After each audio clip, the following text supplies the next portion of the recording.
आमदार ऋतुराज पाटील यांच्या प्रयत्नातून न्यू वाडदे चव्हाणवाडीच्या विकासासाठी भरीव निधी उपलब्ध झालाय।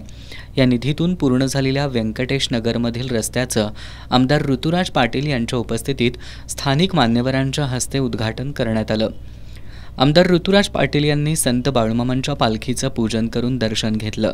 यावेळी त्यांनी न्यू वाडदेमधील स्थानिकांच्या समस्या जाणून घेत त्या मार्गी लावण्याची ग्वाही दिली।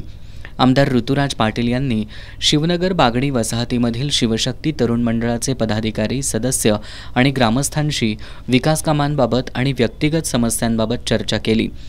यावेळी स्थानिकांसह प्रभारी सरपंच दत्ता पाटील, शिवसेना ठाकरे गटाचे पोपट दांगट यांनी रस्ते, वीज, गटर यासारख्या मूलभूत सुविधा उपलब्ध करून दिल्याबद्दल आमदार ऋतुराज पाटील यांना धन्यवाद देत प्रॉपर्टी कार्डचा विषय मार्गी लावण्याची विनंती केली।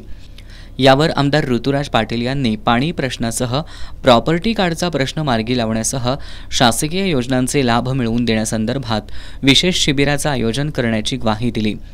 यावेळी सचिन किर्लोजी, मनोज मछले, तानाजी पाटील, प्रिया मछले, निलेश पाटील, राजकुमार कापसे, शीतल येडेकर, प्रल्हाद थोरवत, अभिजित चव्हाण, शिवाजी चव्हाण, केतन मछले, चिन्मय बागडी, उमेश देशमुख यांच्यासह न्यू वाडदे चव्हाणवाडीमधील ग्रामस्थ उपस्थित होते।